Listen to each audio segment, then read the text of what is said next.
ಸಂಗಮ ಬಸವ ಧರ್ಮ ಪೀಠದ ಪೀಠಾಧ್ಯಕ್ಷೆ ಮಾತೆ ಗಂಗಾದೇವಿಯವರು ಮುಖ್ಯಮಂತ್ರಿ ಸಿದ್ದರಾಮಯ್ಯ ಅವರು ಇನ್ನು 5 ವರ್ಷ ಪೂರ್ಣಾವಧಿ ಮುಂದುವರಿಯಬೇಕು ಅಂತ ಅಭಿಪ್ರಾಯಪಟ್ಟಿದ್ದಾರೆ. ಬಾಗಲಕೋಟೆಯಲ್ಲಿ ಸುದ್ದಿಗಾರರೊಂದಿಗೆ ಮಾತನಾಡಿದವರು, ಸಿದ್ದರಾಮಯ್ಯ ಅವರು ದೇವರಾಜ ಅರಸು ಅವರ ಆಡಳಿತದ ದಾಖಲೆಗಳಿಗೆ ಸರಿಗಟ್ಟುವಂತೆ ನಿಷ್ಠೆಯಿಂದ ಕಾರ್ಯನಿರ್ವಹಿಸುತ್ತಿದ್ದಾರೆ ಅಂತ ಮೆಚ್ಚುಗೆ ವ್ಯಕ್ತಪಡಿಸಿದ್ದಾರೆ. ಮುಖ್ಯಮಂತ್ರಿಗಳು ಬಸವಣ್ಣನವರ ತತ್ವಗಳಿಗೆ ಅನುಯಾಯಿ ಹಾಗೂ ಅಭಿಮಾನಿಯಾಗಿದ್ದು ಎಲ್ಲರನ್ನ ಸಮಾನವಾಗಿ ನೋಡುವ ಬಸವ ತತ್ವವನ್ನ ಅನುಸರಿಸುತ್ತಿದ್ದಾರೆ.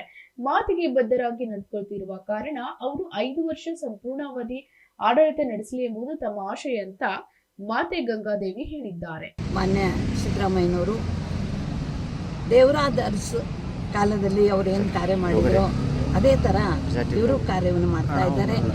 ಅಷ್ಟೇ ಅಲ್ಲ, ಬಸವಣ್ಣನವ್ರ ಬಗ್ಗೆ ಅಪಾರವಾದಂಥ ಭಕ್ತಿ, ನಿಷ್ಠೆ, ಶ್ರದ್ಧೆಯನ್ನಿಟ್ಟುಕೊಂಡು ತಮ್ಮ ಪ್ರತಿಯೊಂದು ಭಾಷಣದಲ್ಲೂ ಕೂಡ ನಾನು ಬಸವ ತತ್ವದ ಅನುಯಾಯಿ, ಬಸವಣ್ಣರ ಅಭಿಮಾನಿ ಅನ್ನುವ ಮಾತನ್ನು ಅವರು ವಿಚಾರವನ್ನು ಪ್ರಸ್ತಾಪ ಮಾಡ್ತಾ ಇದ್ದಾರೆ.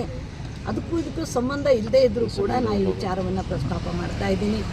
ಈಗ ಯಾರು ಏನು ಅನ್ನೋದನ್ನು ನಮಗೆ ಎಲ್ಲರೂ ಅಷ್ಟೇ ನಮಗೆ, ಆದರೂ ಕೂಡ ಇವರು ಒಂದು ಬದ್ಧರಾಗಿ ನಡ್ಕೊಂಡು ಬರ್ತಾ ಇದ್ದಾರೆ ಅಂತಂದಾಗ ಇವರೇ 5 ವರ್ಷ ಪೂರ್ತಿ ಅವರು ಮಾಡಲಿ ಅನ್ನುವುದೇ ನಮ್ಮೆಲ್ಲರ ಅಭಿಪ್ರಾಯ.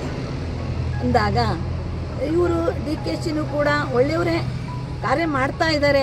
ಆದರೂ ಕೂಡ ಈಗ ಇವರು ಮಾಡ್ತಾ ಇದ್ದಾರಲ್ಲ, ಈಗಾಗಲೇ ಅನುಭವ ಇದೆ ಇವರಿಗೆ. ಅನುಭವ ಇರೋದರಿಂದ ಆ ಅನುಭವವನ್ನು ಕೂಡ ಇನ್ನೂ 1-2 ವರ್ಷ ಅವರು ಪೂರ್ತಿ ಮುಗಿಸಲಿ ಅನ್ನುವುದೇ ನಮ್ಮೆಲ್ಲರ ಅಭಿಪ್ರಾಯ. Bureau report, SSV news, Bagalkot.